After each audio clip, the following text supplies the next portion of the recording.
Later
we will start, in a few minutes we will start our live discussion.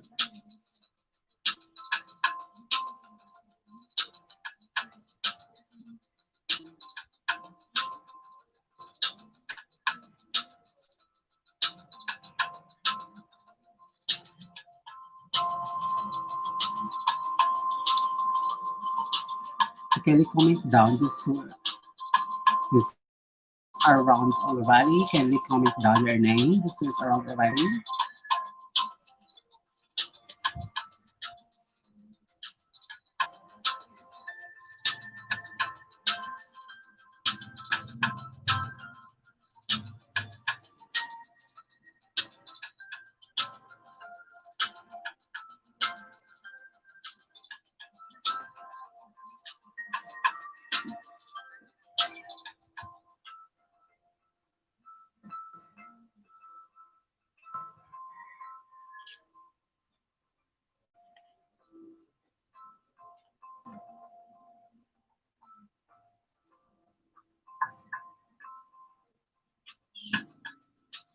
Stella.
Can you comment down first your name to be recognized before we start our live discussion today?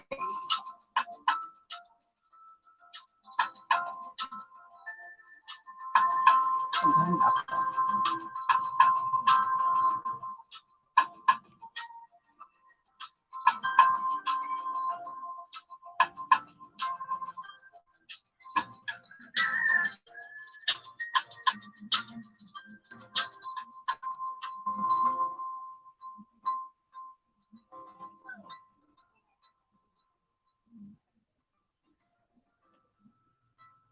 Yes, Kersley Scotto, grade 9 Opal.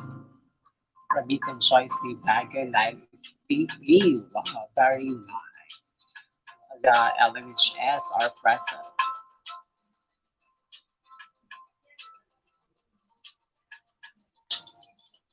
Are you ready? So these students from LMHS na mag-attend sa live today, they will no longer answer the module for the next week.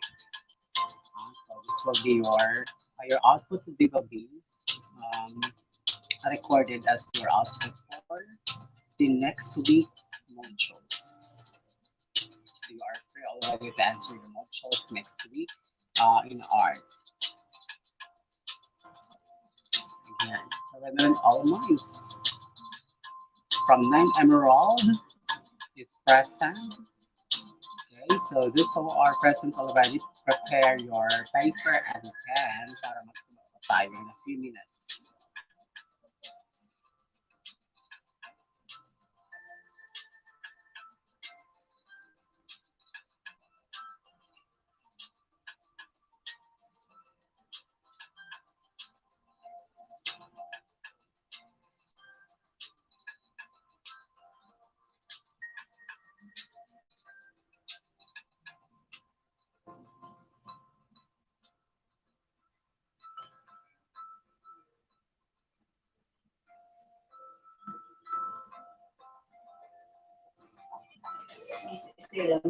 And again, we're about to stay in 9 is present, so do not to go out already because we will start okay our live discussion, and then later I will check your this who will submit their output at the end of this live. So I will check your output at the end of this live.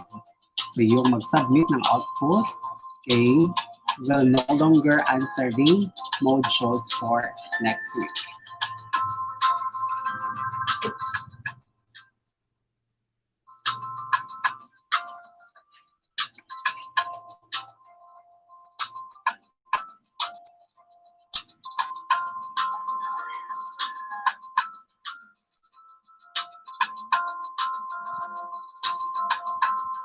So we already have 4 students from LNHS who is present.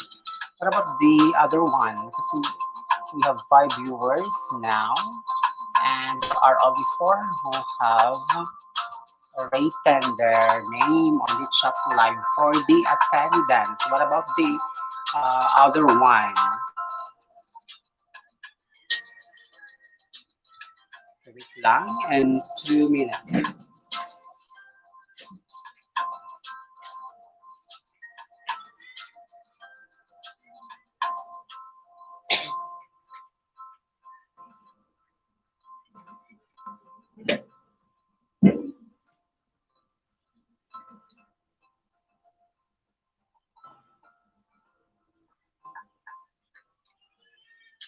Hi, sir. Hello, Alexis Hears.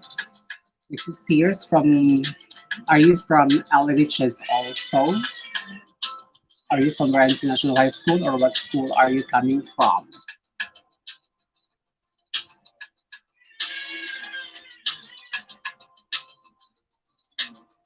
Alexis Herrera po, sir. Ah, yes. Alexis Herrera, from what school?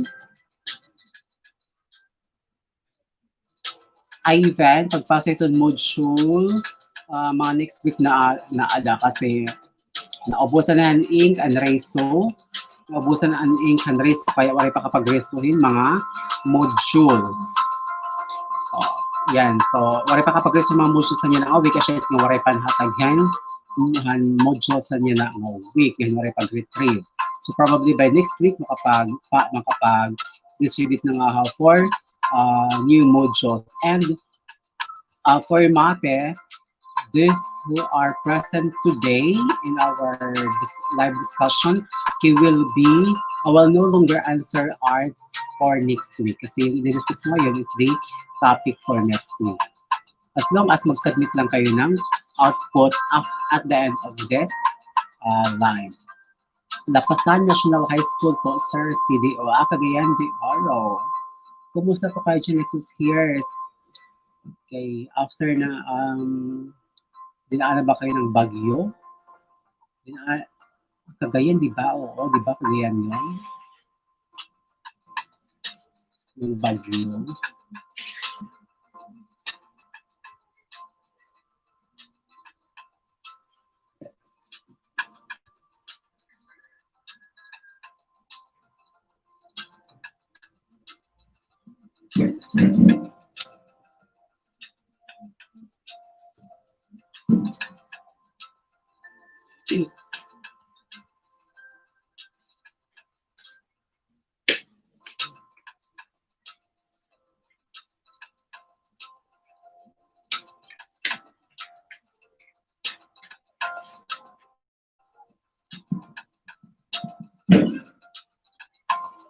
Okay lang po, sir.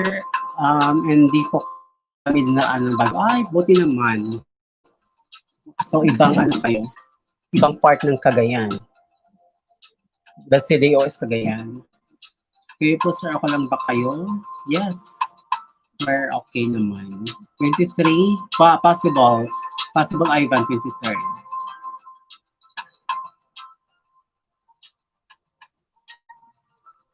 So, are you answering your module right now, Lexus Sears? Kasi today, we'll have our live discussion in Arts 9, and then if you have your module there, pwede ka mag-submit dyan sa module mo para hindi ka na mahirapan sa pag-submit.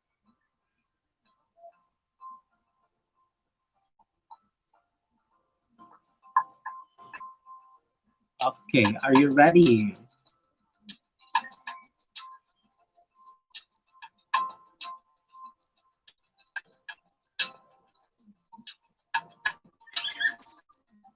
Lumabas pa yung iba. Kailan magsisimula, lumabas pa yung iba.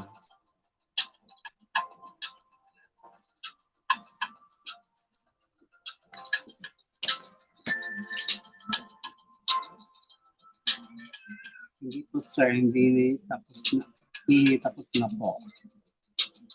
Ay, bong. Tapos ka na sa module mo. Our module today to be discussed is module 7 for the arts. Kung wala pa kayo module 7, okay, you can take down notes there, okay, the important points for the lessons and also the answers. Kasi later on, we will answer the activities. Okay, so good afternoon. Kamapaliyas, welcome to our live discussion in Arts 9. But before that, okay, let me check first the attendance by writing your name on the chat line. Your name and section, especially those who are coming from Llorente National High School for the attendance. Okay, I will check the attendance together with your output later. So don't forget to write down your name and section.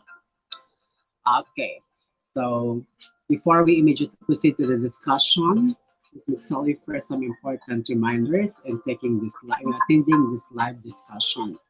For those grade 9 with the modules already in arts, you have with you your guides, your module today.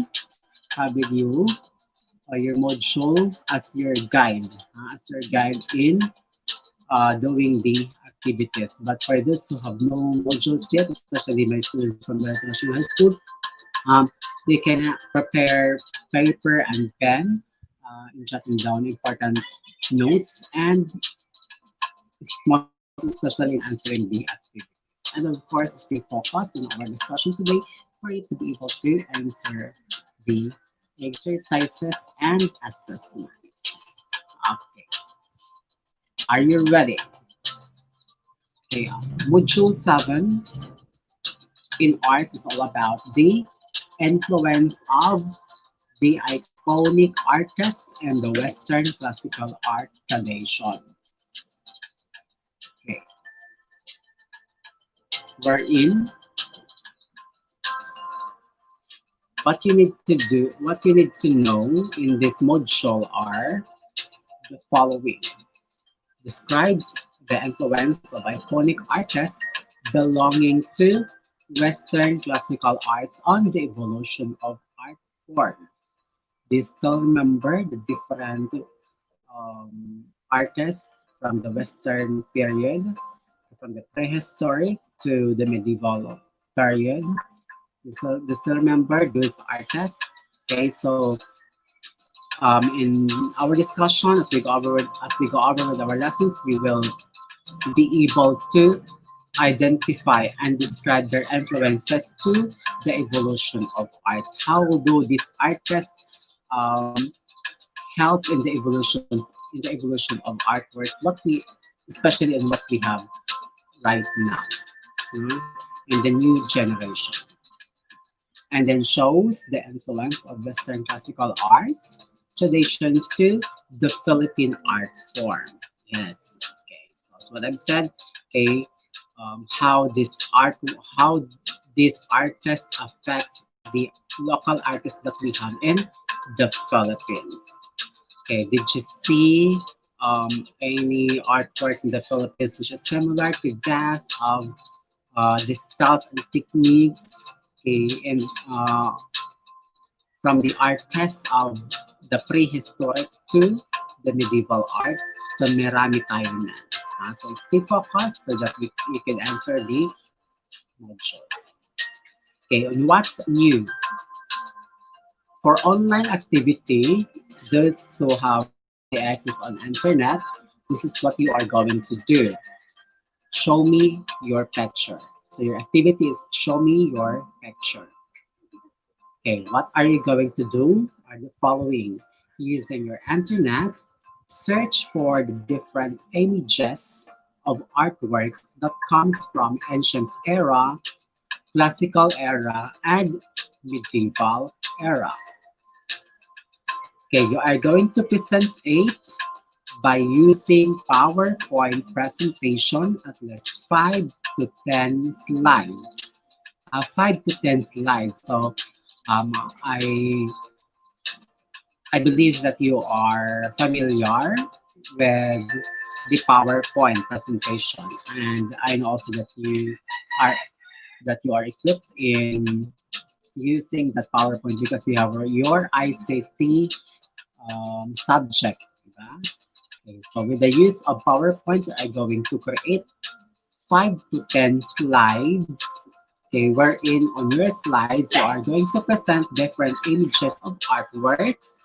Okay, coming from the Western periods, okay, ancient classical era up to the medieval era. Okay, so you have studied this already. Okay, starting from module one, diba? Starting from module one. Okay, next, of course, you have to include the origin, name, and date. So the origin, from what period does the artworks being created, then the name of that artwork, and the date where the artworks have been created. For example, um, for example,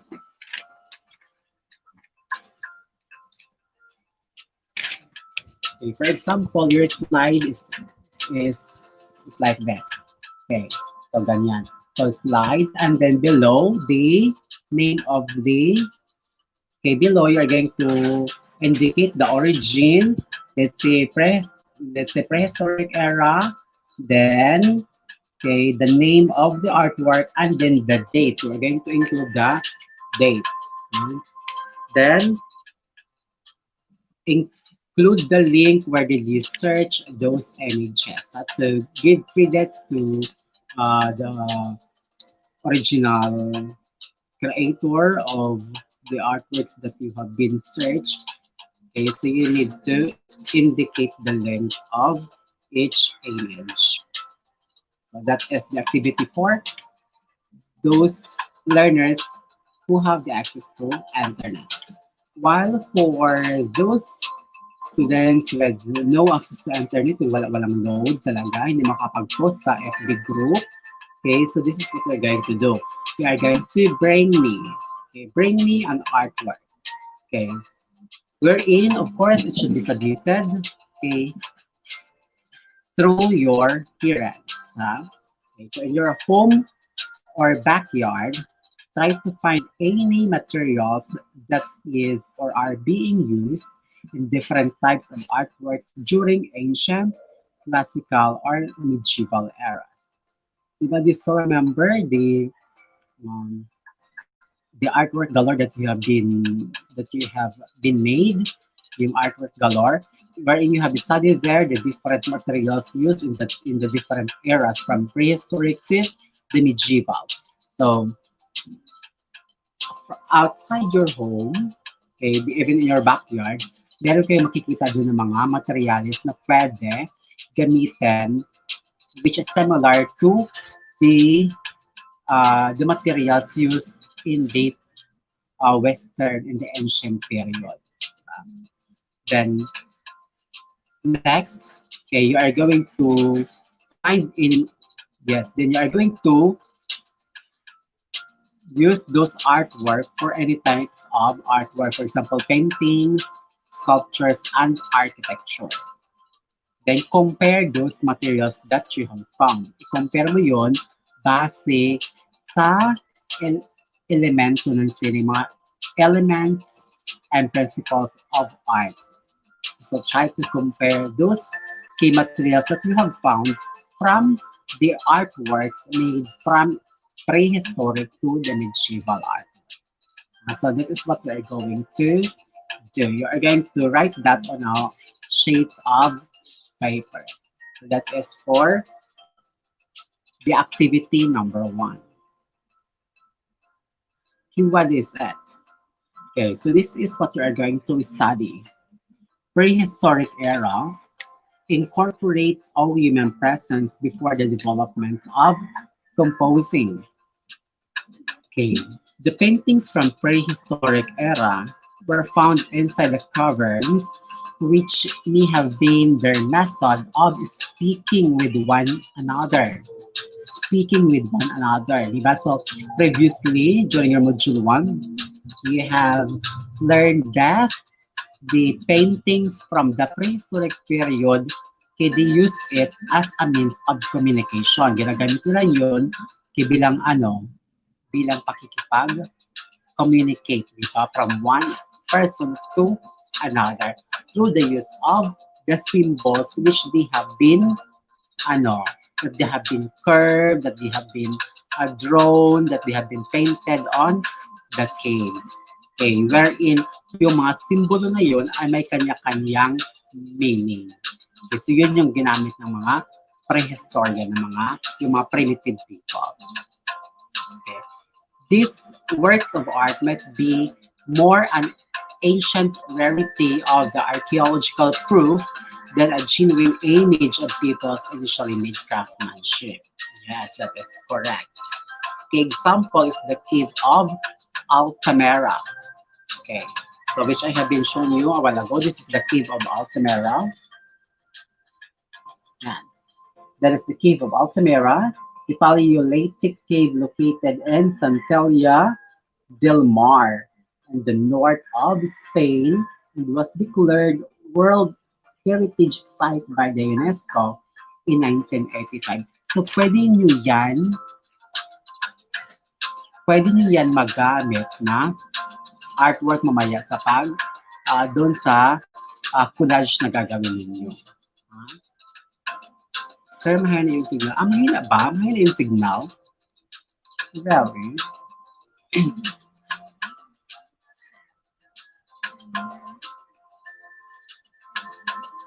So that is from prehistoric era. Next, let's proceed to the works of the ancient Egypt. Okay, let's proceed to the works of ancient Egypt. The motivation behind Egyptian works of art is to make the expired existence and the week of death place charming. Okay, what does it mean? Diba? So kahit patay na, okay, kahit patay na yung isang tao, they wanted to what? They wanted to make their life place pleasant. Okay. Considering these topics incorporate excursion to the black market, acquainting the perished with the lords of the underworld by their defensive gods. Mahina yung signal. Saan mahina yung signal? Sa akin or sa inyo? Am I loading? Loading ba ako or sa inyo?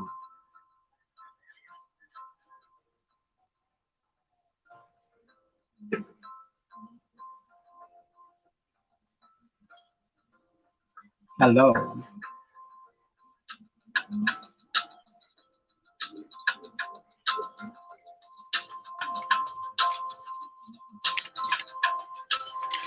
Example of paintings of the classical Greek era is the Anubis Judgment God.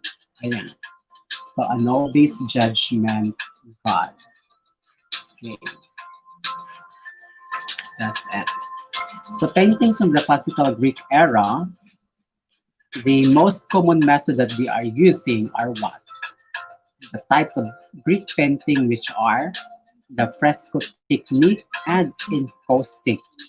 Hmm? What is fresco again? Ano ulit yung fresco? Hmm? Fresco is a water-based pigment. A water-based pigment. This fresco technique for painting, the put water together. Huh?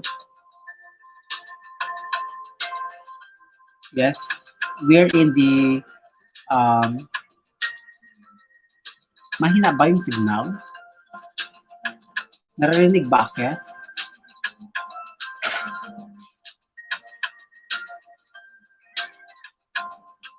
Am I heard?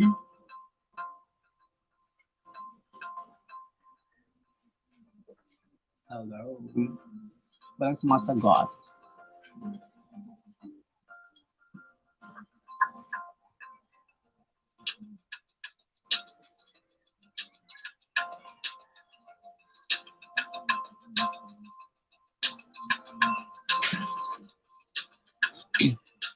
Okay, so fresco technique for painting water put together colors with respect to a newly applied mortar as a rule on divider surfaces. Use are made with brown powder shades in an unadulterated,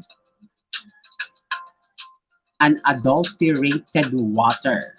Dry and set by the mortar to turn into a perpetual piece of the divider. This fresco technique is perfect for what? For wall paintings, staff, and the cement side. Yeah.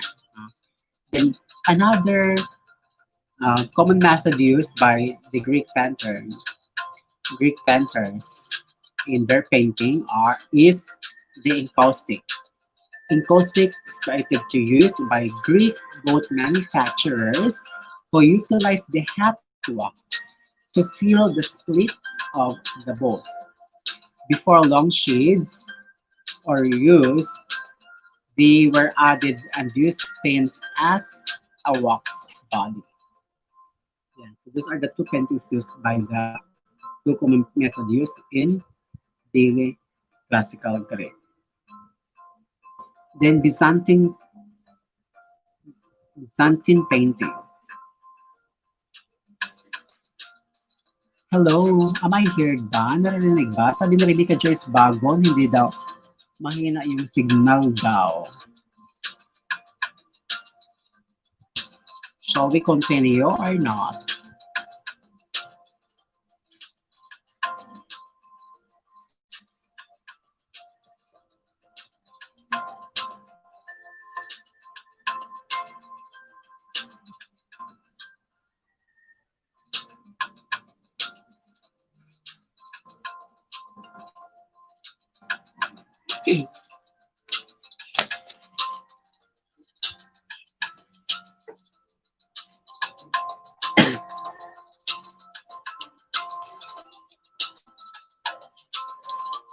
Ayan. For the Byzantine painting, the vivacious styles of artistic creations which have been designed in Greek and Rome lived on in Byzantium, however, this time for Christian subjects.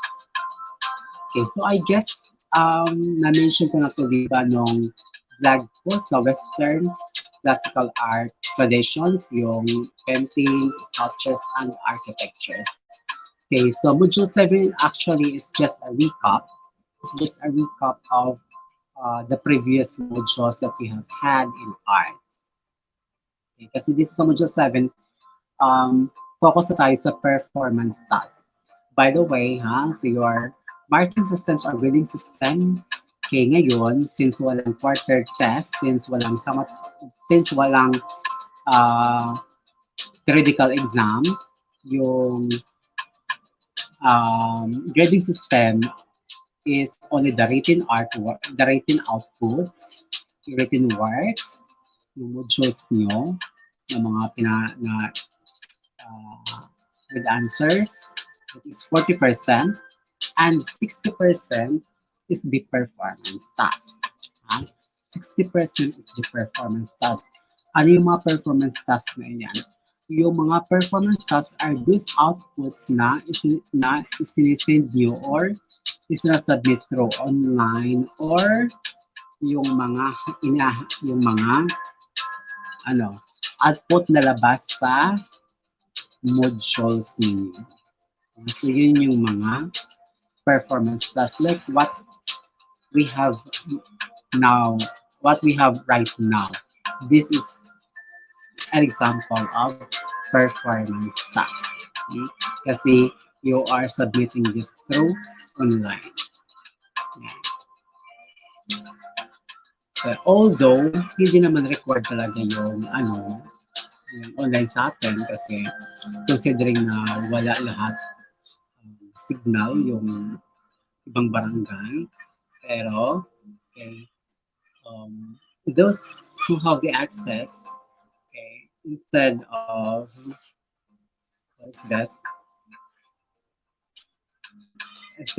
na gumawa pa kayo ng mga kemi-kemi dyan sa inyo, okay, so by just attending to online, okay, is already important. Yes. Okay, Romanesque painting.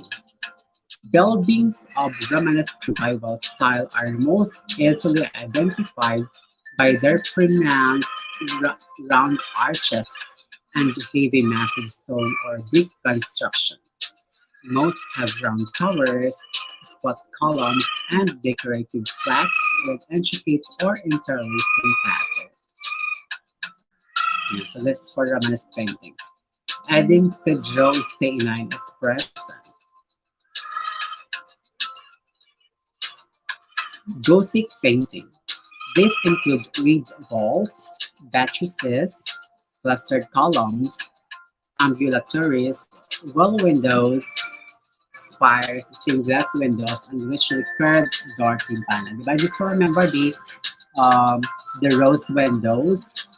Okay, the rose windows that we have studied in the module 1, as it was created in the period Gothic era.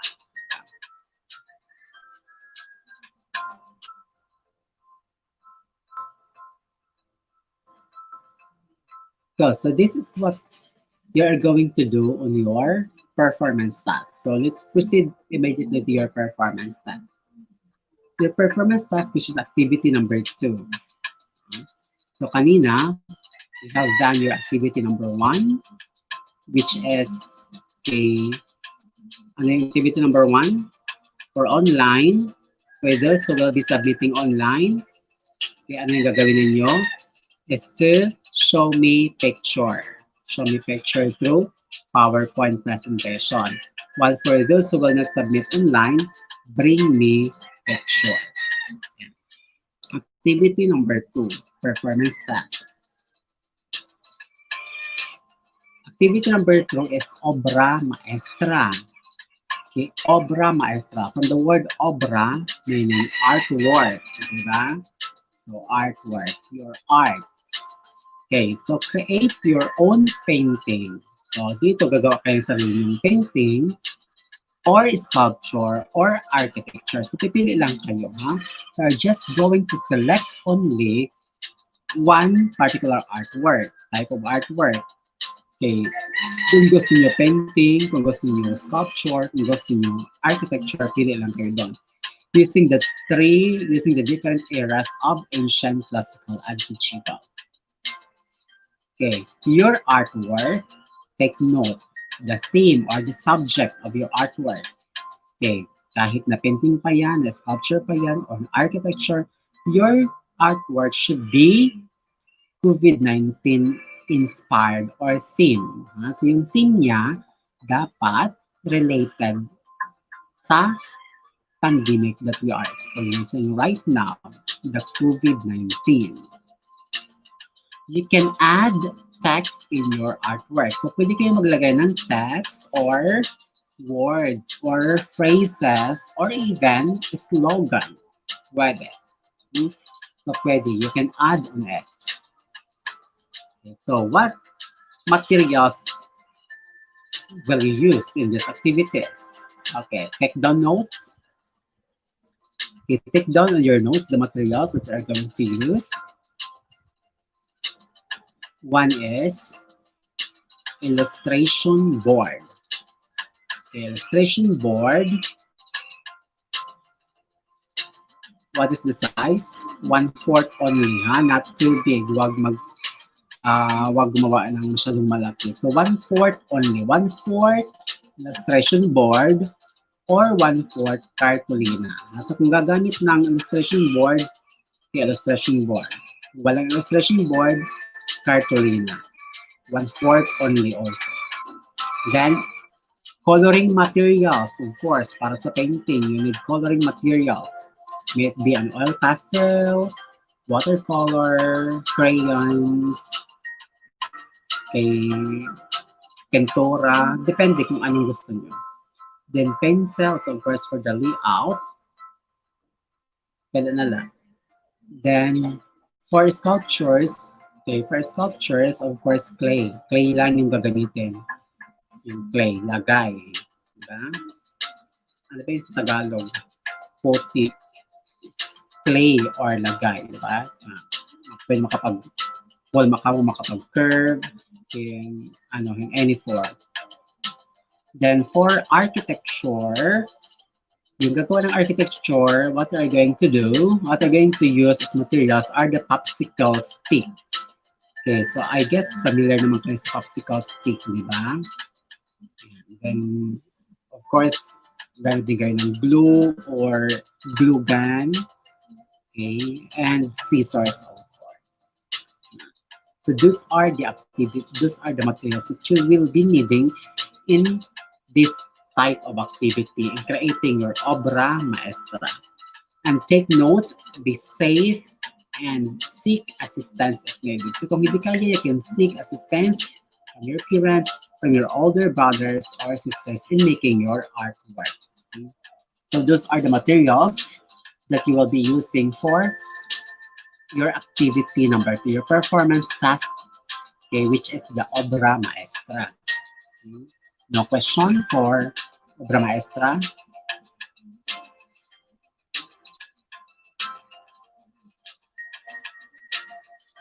Okay, so this is the rubrics for your performance output. Rubric for your artwork. Number 1, composition and design. Okay, so how did you able to make it?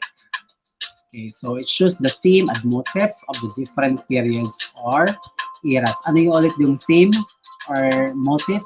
It should be COVID-19 inspired. It should be COVID-19 inspired. So, okay, yung ginawa nyo ba ay related doon sa theme or subject. Then next is process. The way how you able to do the obra that you have had. Okay. On process, this includes the way you have the way you are following the directions, diba? So, dapat magsunod sa directions. Kung ano materials na suggested, yun lang yung gagamitin. Okay, following the instructions and doing the activity. That is the next criteria. Then the third criteria, okay, is the overall look of the artwork. Ayan, which is very most important. Okay, so once natapos na kayo, kung ano yung kinalabasan ng output ninyo. Then, of course, overall look, okay, should show neatness and creativeness. So, dapat creative kayo dun sa ginawa ng artwork. It should be original. So, hindi copied from classmates or hindi kopya from the other. So, it should be your original creation. So, that is the criteria for your or the rubrics for your artworks or performance task, which is the obra maestra. Am I clear? Okay. Any question?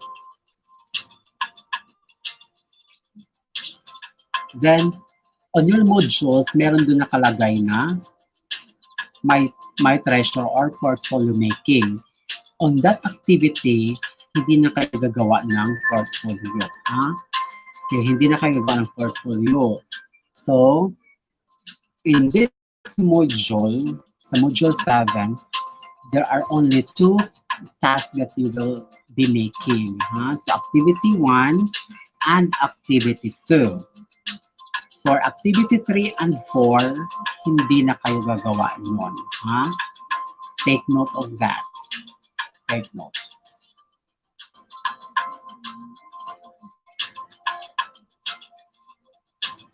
Okay. Any questions? Now, let's proceed to post-test or assessment.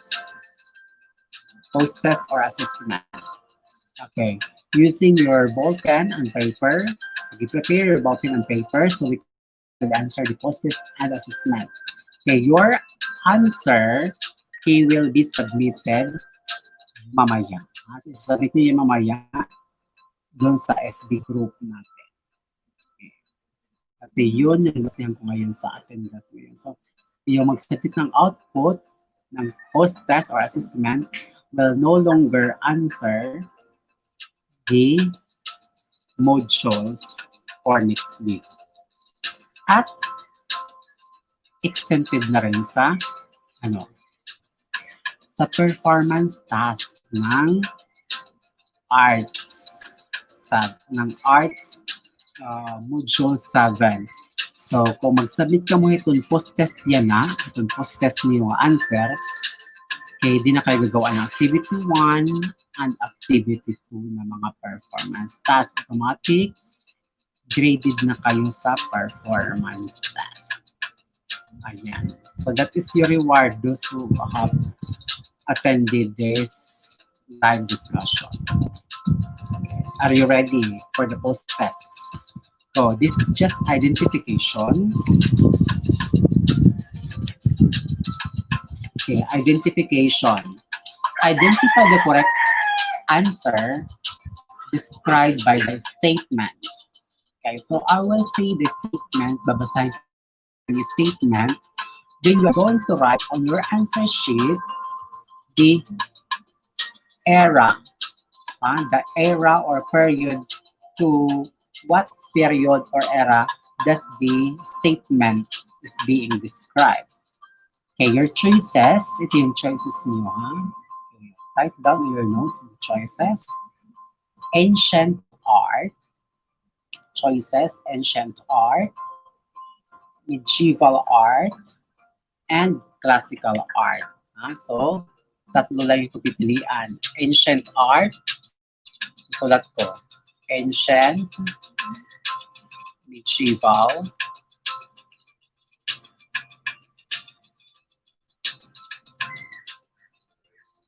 classical. Ayan. So, ayan sa chat live yung pagpipilian nyo. Ancient art, medieval art, and classical art. So yun lang yung pagpipilian nyo. So again, get your ball pen and paper for your post-test for the assessment. Again, yung sasubmit ng assessment after ng live na to, hindi na magagawa ng um, performance task ng Module 7. So you are already free from Module 7. So nakuha? Okay. Let's have number 1. Number 1. The design is made of colossal stone squares which were most likely proposed for entombment. For entombment. Ano yun? Yung period na where they make the dead people life place pleasant. What era are we referring to? Okay, number 1, this design is made of colossal stone squares, which are most likely proposed for entombment. Is it ancient art? Is it medieval art? Or is it classical art?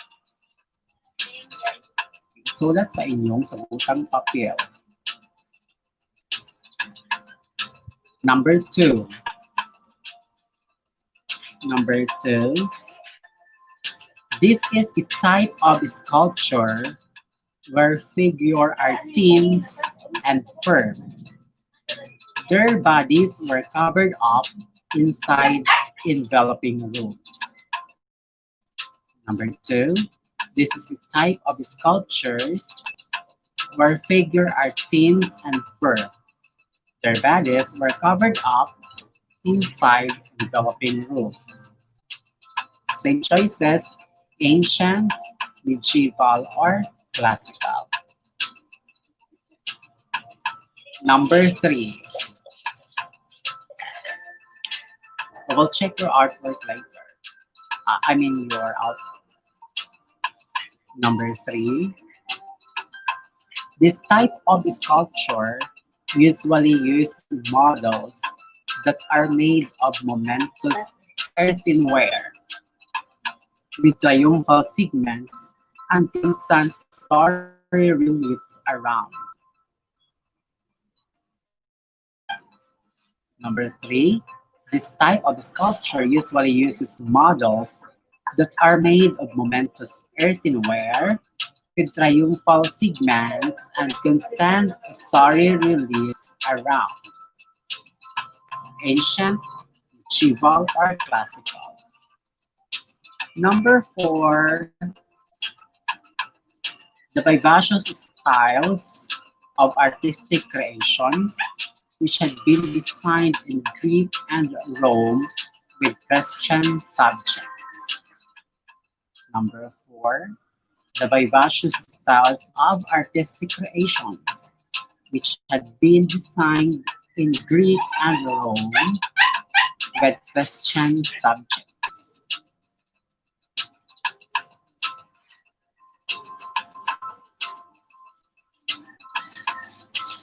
Number 5, a type of painting that are made figured earthenware named after where it was found. It also comes with different shapes like pea-like and lichanes. So remember the vase painting? Vase painting, from what period does it use as a method? Number 5, a type of painting that are made figured earthenware named after where it was found. It also comes with different shapes like pea-like and lichanes. Number 6, a method of painting created to use by Greek booth manufacturers to utilize the hat wax to fill the splits of the booth. A method of painting created to use by Greek boot manufacturers who utilized the hat wax to fill the splits of the boot. Number 7, a method of painting that water puts together colors with respect to a newly applied mortar as a rule on the divider surfaces, perfect for wall paintings. Okay, perfect for wall paintings. Okay, what era? Is it ancient, medieval, or classical? Number 8. Nakukuha ba? Nasusundan? Number 8. Do you believe that a work of art is to make the expired existence and the weight of death place charming? The primary use utilize red, dark blue, gold, and green. Do you believe that a works of art is to make the expired existence and the weight of death place charming? Number 9. Number 9. The era where the cave of Altamira is created. Number 9. The cave of Altamira created.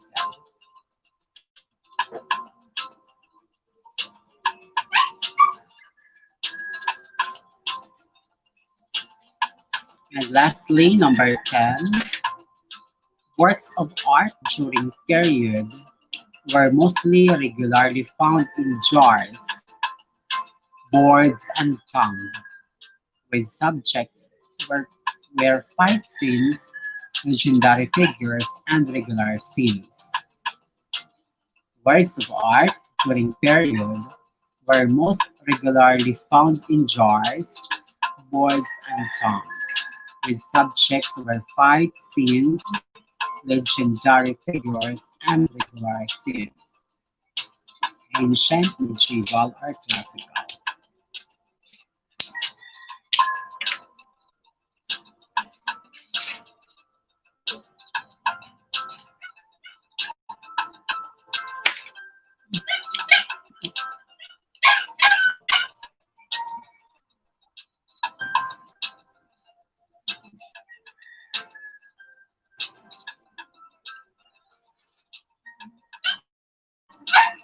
Okay, done? Alright. So, those who have answered the post test can be comment down your name para ma-record natin name and section.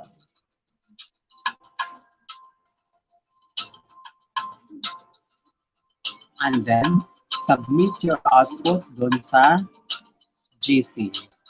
Send your output dun sa GC.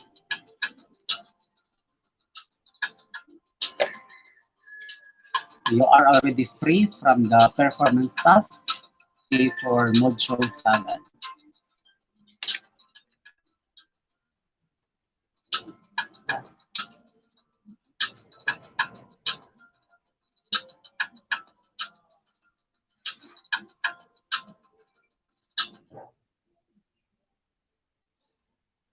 Okay, that is all. Thank you for attending to this live discussion. Okay, and see you next meeting.